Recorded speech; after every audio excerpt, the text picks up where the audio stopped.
নমস্কার বন্ধুরা, মুনিয়ার রন্ধনশৈলী চ্যানেলে আপনাদের সবাইকে স্বাগত। আশা করি আপনারা সবাই খুব ভালো আছেন। বন্ধুরা, গরম মানেই তো আমের সিজন, আর আম দিয়ে আমরা কত রকমের কত কিছু তৈরি করি, কি তাই তো?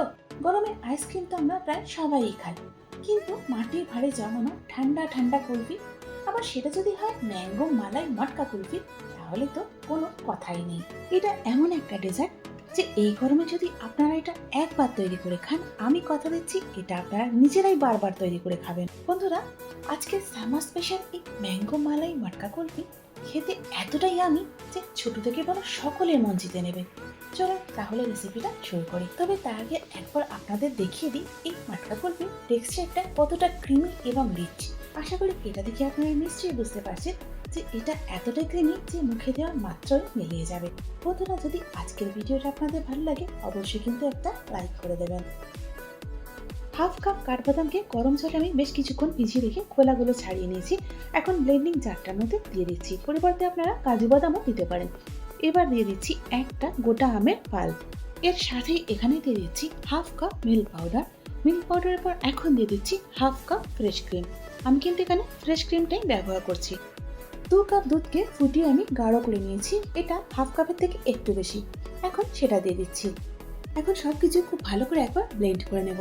বন্ধুরা, এখানে ব্লেন্ড করা হয়ে গেছে, তবে এর মধ্যে কিন্তু আমি চিনিটা দিইনি। সেটা কি আপনারা লক্ষ্য করেছেন?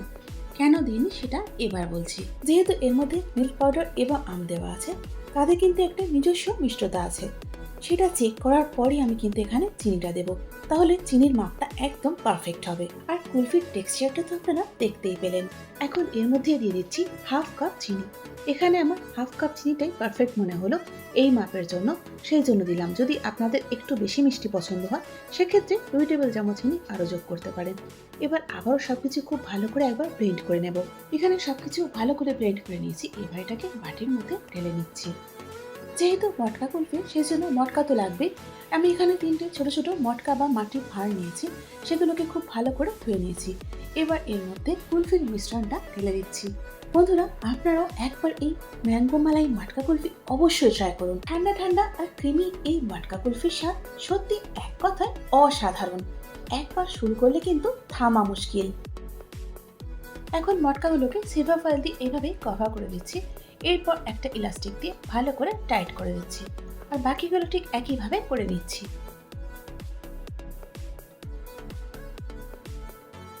আর দেখুন, এরই সাথে ফ্রিজারে যাবার জন্য এগুলো কিন্তু তৈরি হয়ে গেছে। ওভারনাইট রাখার পর ফ্রিজার থেকে কুলফিগুলোকে বার করে নিয়েছি। চলুন এবার এগুলোকে খুলে ফেলি।